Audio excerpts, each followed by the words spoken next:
এমপিভুক্ত শিক্ষকদের নবম পে স্কেলে অন্তর্ভুক্তি এই বিষয়ে একটি ধোঁয়াশা তৈরি হয়েছে।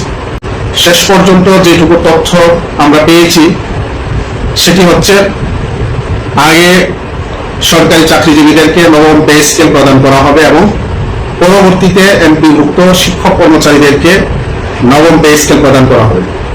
এটা অত্যন্ত দুঃখজনক এবং এটা অত্যন্ত হতাশাজনক।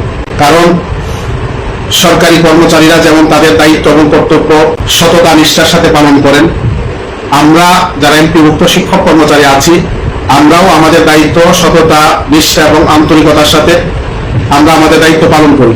তাহলে আগে তাদেরকে নবম পে স্কেলে অন্তর্ভুক্ত করা হবে এবং এমপিভুক্ত শিক্ষকদেরকে পরে নবম পে স্কেলের অন্তর্ভুক্ত করা হবে, এই যে বিষয়টি অত্যন্ত অযৌক্তিক, অগ্রহণযোগ্য।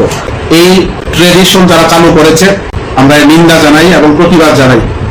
বর্তমান সরকার বৈষম্য নিরসনের স্লোগান নিয়ে তারা ক্ষমতায় এসেছে।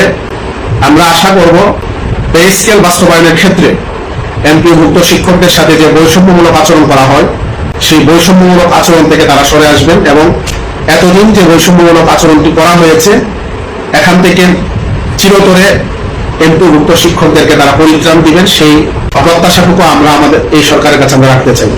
আমরা এমপিভুক্ত শিক্ষা জাতীয়করণ প্রত্যাশী জোট বাংলাদেশ মাদ্রাসা শিক্ষক কর্মচারী ফোরামের পক্ষ থেকে স্পষ্ট ভাষায় আমরা সরকারের কাছে একটি মেসেজ দিতে চাই। এমপিভুক্ত শিক্ষকদেরকে পে স্কেলে অন্তর্ভুক্ত করার ব্যাপারে যদি কোনো রকমের ষড়যন্ত্র করা হয়, সময় ক্ষেপণের মাধ্যমে বঞ্চিত করার কোনো রকমের পদক্ষেপ নেওয়া হয়, আপনাদেরকে শুধু স্মরণ করিয়ে দিব, শহীদ মিনারের বাড়ি বাড়ার আন্দোলনটি আপনারা একটু মাথায় রাখবেন।